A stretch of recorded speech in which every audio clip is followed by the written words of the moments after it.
This question says how many circles are there in the figure given below. ये जो figure आपको दे रखा है इसमें कितने सर्कल्स हैं।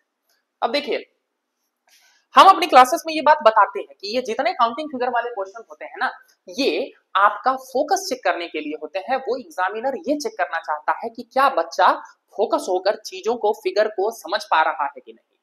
ठीक है, आप बिना मतलब का अपना टाइम वेस्ट करते रहते हैं ट्रिक पकड़ने के चक्कर में। अरे कुछ फेमस ट्रिक हैं, वो हम लोग भी अपनी क्लासेस में बता देते हैं आपको कि ट्रायंगल से रिलेटेड क्या है, वो सुपरमैन डायग्राम में कितने होते हैं, शक्तिमान ट्रायंगल में कितने होते हैं, मल्टीपल अगर लाइंस हो वर्टिकली तो कैसे होता है, तो स्टार वाले में क्या होता है, सब कुछ हम लोग बताते हैं। बट केवल ट्रिक चेज करने से नहीं होता है ना, ठीक है ना। वो जो ट्रिक है वो हम लोगों ने बनाए हैं, एक्चुअल एग्जामिनर का वो ऑब्जेक्टिव नहीं है कि वो ट्रिक पर बेस्ड क्वेश्चन दे रहा है, वो तो आपका फोकस चेक करना चाह रहा है ना। तो अल्टीमेटली जो काम आने वाला है वो तो आपका फोकस आने वाला है। हाँ ये जरूर है क्या कि जब आप प्रैक्टिस करते हैं तो कुछ ट्रिक्स वगैरह जब आपको इस तरह के पता चल जाते हैं तो उनके बेसिस पर आपको सोचने का आसान रास्ता मिल जाता है। But that does not mean कि आप केवल ट्रिक के चक्कर में पड़े रहिए। तो इसीलिए आपको क्या करना है, यहाँ पर सिंपली फोकस करके चेक करना है, काउंट करना है कि यहाँ कितने सर्कल्स हैं। तो सर्कल्स कितने हैं काउंट करके देखिए। सर्कल है सर, ये हो गया 1, मैं अंदर से मार्क करता हुआ चलता हूं, ये हो गया आपका फर्स्ट 1 2 3 4 5 6 7, 7 सर्कल आपको दिख रहे हैं यहाँ पर क्लियर कट। ठीक है, तो ये हो गए आपके 7 सर्कल्स। ठीक है ना, अंदर वाला एक सर्कल ये हो गया, उसके बाहर से आया तो ये दूसरा सर्कल हो गया, उसके बाद ये तीसरा सर्कल हो गया, फिर इसी तरीके से ये चौथा, ये पांचवा, ये छठा, ये सातवां, 7 सर्कल्स यहाँ पर हैं। इसीलिए आपका सही आंसर क्या है जी, आपका सही आंसर है 7। Now moving towards the next question. आपका अगला क्वेश्चन क्या कह रहा है, आपका अगला क्वेश्चन पूछ रहा है कि choose the figure from the given alternatives in which of the following figure is embedded. यानी कि ये जो फिगर है वो इनमें से कौन से फिगर में एम्बेडेड है, यानी कि सेट है, ये आपको बताना है। तो जरा देखिए, तो यहां पर आपको दिख रहा है, यहाँ पर फिगर बहुत क्लियर नहीं है तो मैं क्लियर करने के लिए थोड़ा सा बता देता हूं आपको। ये फिगर आपको यहाँ दिख रहा होगा कि ये इस तरीके से निकला हुआ है। अब जरा सोच के बताइए, इसको यहाँ कहाँ एडजस्ट करूं, यहाँ तो बंद है, इसको इधर भी कहाँ एडजस्ट करें, यहाँ तो लंबा पूरा बड़ा वर्टिकल जो है वो रेक्टेंगल है, यहाँ पर भी इसको एडजस्ट नहीं कर सकते हैं क्योंकि यहाँ तो ट्रायंगल ऑलरेडी है। तो एकमात्र आंसर क्या बनता है सर, यहाँ पर एडजस्ट हो जाएगा। जरा देखिए तो, इसको अगर मैं उठाकर यहाँ से लाऊं, इसको अगर मैं यहाँ से उठाकर लाऊं तो ये सीधा का सीधा वहां पर एडजस्ट किया जा सकता है। इस वाले फिगर को अगर मैं यहाँ पर बनाऊं, ये कुछ ऐसा ही तो फिगर है, ये पूरा का पूरा आपका यहाँ पर एडजस्ट हो जा रहा है। बहुत क्लियर नहीं है but still D should be your correct answer. क्यों, क्योंकि वही सबसे ज्यादा इसके क्लोज दिख रहा है। Fine enough. So this was your 27th number question. Now moving towards the next question. इसमें भी आपसे पूछ रहा है कि ये जो मिसिंग पीस है यहाँ पर कौन सा वाला सेट हो जाएगा, ये आपसे पूछना चाह रहा है। जरा देखिए तो यहाँ पर आप देख पा रहे होंगे कि ये जो सर्कल है ना, ये इस ट्रायंगल से दूर है, एकदम चिपका हुआ नहीं है, ठीक है ना, उससे दूर है। यहाँ पर देख रहे हैं आप, ये गैप आपको दिख रहा होगा, ये अच्छा खासा गैप है इन दोनों के बीच में। और दूसरी बात, ये ट्रायंगल जो है ये इस सर्कल से टच हो रहा है। तो जरा देखिए तो यहाँ पर ये जो ट्रायंगल है ये इस सर्कल से टच नहीं हो रहा है, तो ये तो नहीं हो सकता है। दूसरी बात, यहाँ पर भी ये जो ट्रायंगल है ये सर्कल से टच नहीं हो रहा है, तो ये भी नहीं हो सकता है। ठीक है, यहाँ पर सर्कल ट्रायंगल से टच हो रहा है, चांसेस हैं, लेकिन यहाँ पर भी तो है। लेकिन यहाँ पर देखिए ये जो अंदर में ये वाला सर्कल है, ये सर्कल तो एग्जिस्ट ही नहीं कर रहा है, तो इसलिए ये भी नहीं होगा। तो जो आपका करेक्ट आंसर है वो क्या बचता है, वो करेक्ट आंसर आपका बचता है C. So C should be your correct answer. बड़ा ही आसान क्वेश्चन है। इस तरीके के क्वेश्चन आपका मेनली फोकस चेक करते हैं कि are you focused enough to find out that particular difference और नॉट। Got the point. चलिए now moving towards the next one, और अगले क्वेश्चन की तरफ हम प्रोसीड करते हैं। अगला क्वेश्चन आपका क्या कह रहा है, उस अगले क्वेश्चन तक पहुंचने से पहले मैं एक छोटा सा अनाउंसमेंट आप सबके सामने रखना चाहूंगा that we are going to start our very fresh batch from 10th of November. Class का टाइमिंग होगा शाम के 4:30 PM। चलिए, तो आपका अगला क्वेश्चन पूछ रहा है how many faces does a cube have. एक क्यूब के कितने फेसेस होते हैं वो आपसे ये जानना चाह रहा है। ठीक है, जरा देखते हैं आखिर एक क्यूब के कितने फेसेस होते हैं। ठीक है, देखिए ये है आपका एक क्यूब, ठीक है ना। क्यूब आप समझना चाहते हैं तो क्यूब को समझने के लिए आप नॉर्मली बस इतना समझ लीजिए कि क्यूब क्या है।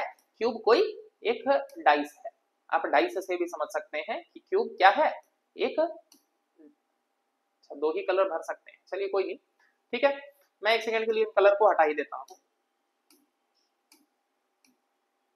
ठीक है। तो देख लीजिए आप आपका जो लूडो वाला डाइस होता है आप उसके थ्रू क्यूब को समझ सकते हैं। आप एक बात बताइए, आपसे क्या पूछा है, आपसे पूछा है कितने फेसेस हैं, फेसेस यानी कि कितने साइड्स हैं उसमें, कितने मतलब फेस हैं। आप एक बात बताइए, एक लूडो के डाइस पर कितने नंबर होते हैं सर? 1 2 3 4 5 6 ही तो होते हैं, तो कितने फेसेस हो जाएंगे सर? फेसेस हो जाएंगे 6, ठीक है। ये तो हम लोग मैथ्स में ही पढ़ लेते हैं, जब हम लोग 3 डायमेंशनल मेंसुरेशन पढ़ते हैं तो वहां पर हम पढ़ लेते हैं कि पहला फेस ये हो गया, दूसरा फेस ये हो गया, तीसरा फेस ये ऊपर हो गया। अब इसी तरीके से ये जो फेस है इसके पीछे एक फेस होगा तो वो चौथा फेस हो जाएगा, ये जो सामने दिख रहा है इसके पीछे एक फेस होगा तो वो पांचवा हो जाएगा, और ये जो ऊपर दिख रहा है इसके नीचे भी तो एक फेस होगा, तो 6 फेस हो जाएंगे। 3 फेस आपकी तरफ दिख रहे हैं और 3 फेस पीछे छुपे रहते हैं, तो 6 फेस होते हैं।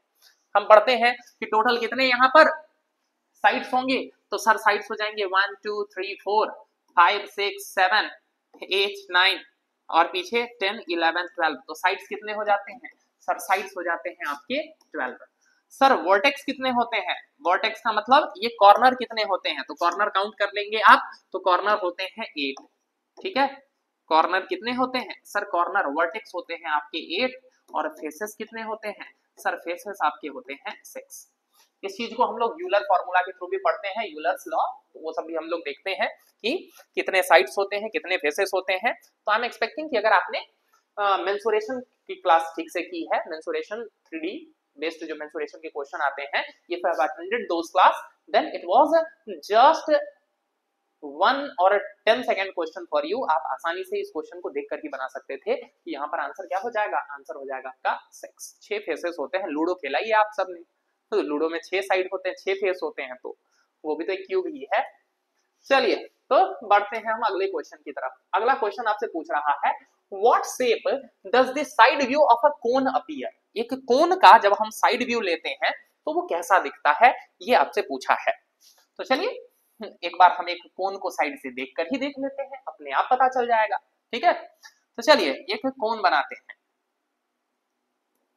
ये है आपका कोन, हाँ यही होता है आपका कोन, इसी को हम बोलते हैं कोन। ये भी हम लोग पढ़ते हैं पूरा, इसका कैसे जो है वो कर्व्ड सरफेस एरिया क्या होता है पाई आर एल, इसका जो है वो टोटल सरफेस एरिया क्या होता है, इसका जो है वो वॉल्यूम क्या होता है। We discuss all these things in our classes जब हम मेंसुरेशन टॉपिक को पढ़ते हैं, ठीक है ना।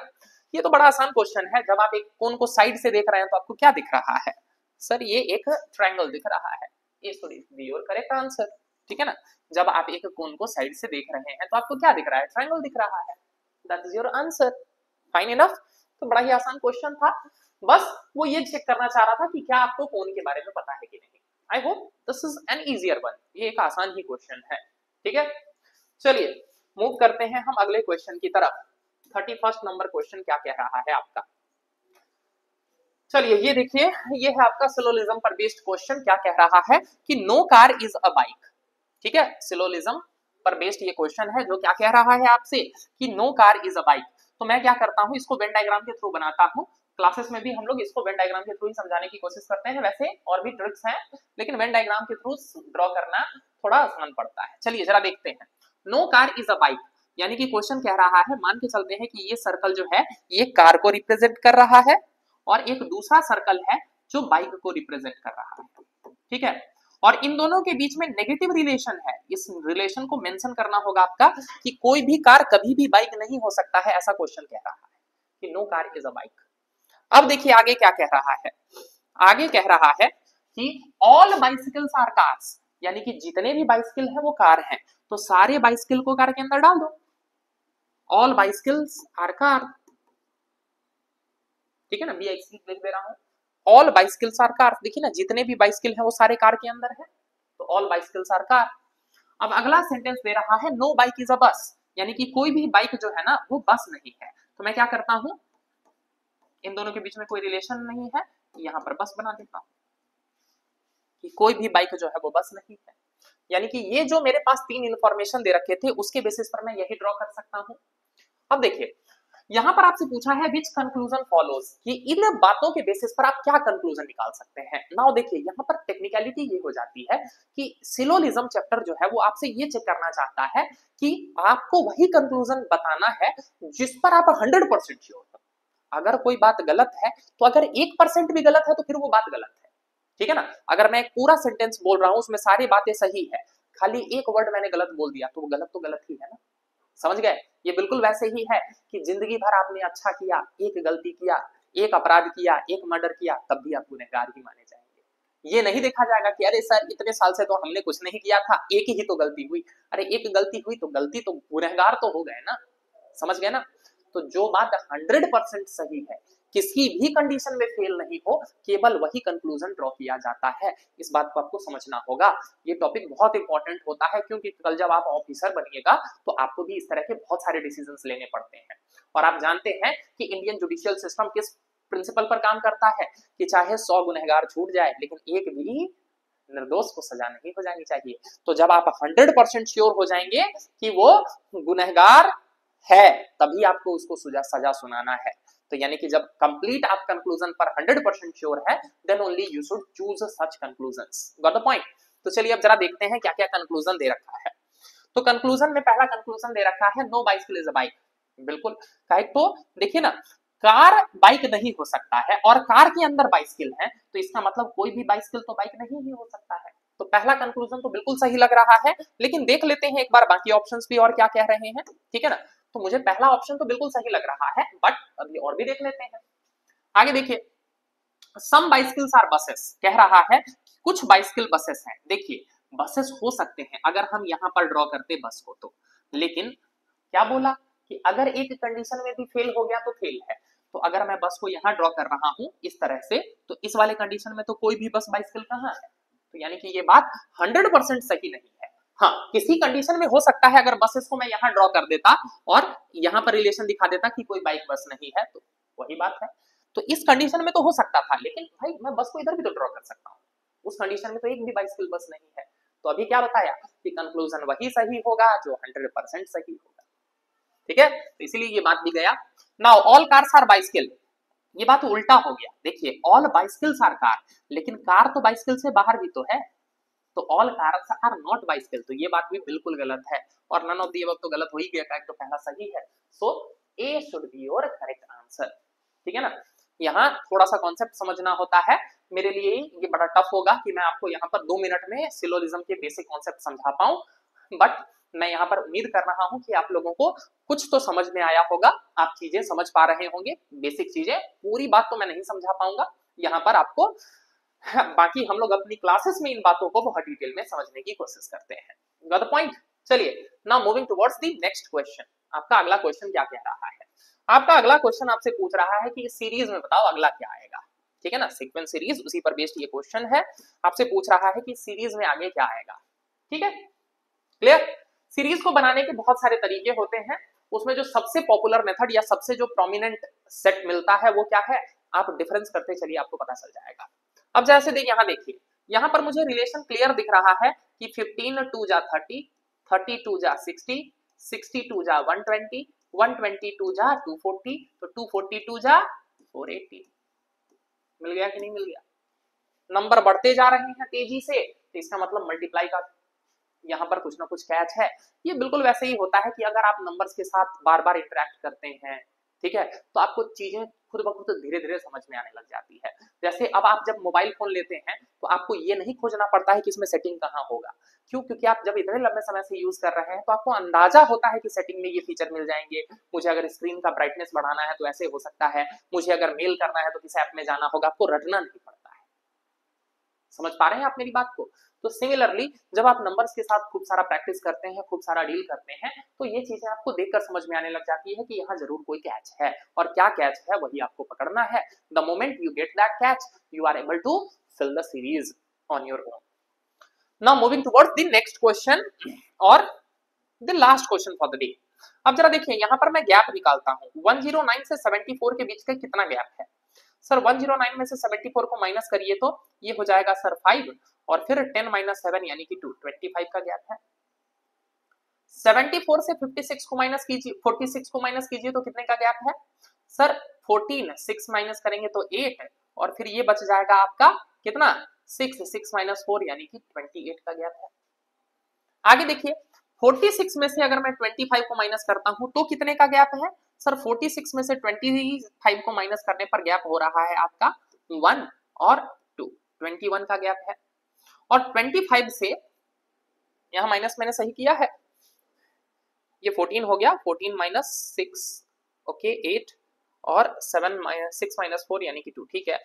और 25 में से अगर मैं 11 को माइनस कर रहा हूं तो कितने का गैप है सर 14 का गैप है। यहां पर गड़बड़ हुआ है, ये 3 का होगा ना, 10 माइनस 7 यानी कि 3। अब जरा देखिए अगर आप लोग कुछ ट्रेंड पकड़ पा रहे हैं तो बहुत बढ़िया है, अगर ट्रेंड नहीं पकड़ पा रहे हैं तो जरा मेरे साथ देखिए, यहाँ पर आपको एक ट्रेंड दिख रहा होगा, क्या है कि 35 से 28 गया है तो सर माइनस 7 हुआ है, 28 से 21 गया है तो फिर से माइनस 7 हुआ है, 21 से 14 गया है तो माइनस 7 हुआ है, तो अगले में भी माइनस 7 होना चाहिए, यानी कि यहाँ से कितना कम होना चाहिए 7 कम होना चाहिए। तो 11 में अगर मैं 7 कम करूंगा तो कितना आएगा 4 आएगा, 4 should be your correct answer. अगर आप इस अगले स्टेप तक नहीं जाना चाहते हैं तो यहाँ सिंपली देखिए ना, ये 7 का टेबल चल रहा था 14, 21, 28, 35, तो यहाँ पर भी 7 होना चाहिए ना, तो आप उसके बेसिस पर भी इसको पकड़ सकते थे। तो यहाँ पर करेक्ट आंसर क्या हो जाएगा 4 हो जाएगा, ठीक है ना। हम अपनी क्लासेस में ये सब बहुत तरह के इस तरह के टाइप्स बताते हैं, आप अगर उनको प्रैक्टिस करके जाएंगे बिलीव मी इस तरह का कोई भी क्वेश्चन आपसे छूटने वाला नहीं है। हम केवल इन्हीं क्वेश्चंस को नहीं करते हैं, हम तो अपनी क्लासेस में क्वेश्चन के लेवल को बढ़ाने के चक्कर में यूपीएससी के सीसेट में भी जो इस तरह के सीरीज वगैरह के क्वेश्चन आए हुए हैं, we often try to deal with those questions as well. Fine, so this was all for today's discussion. हम अगली क्लास में फिर मिलेंगे, इसके आगे के क्वेश्चंस को डिस्कस करेंगे, ठीक है ना।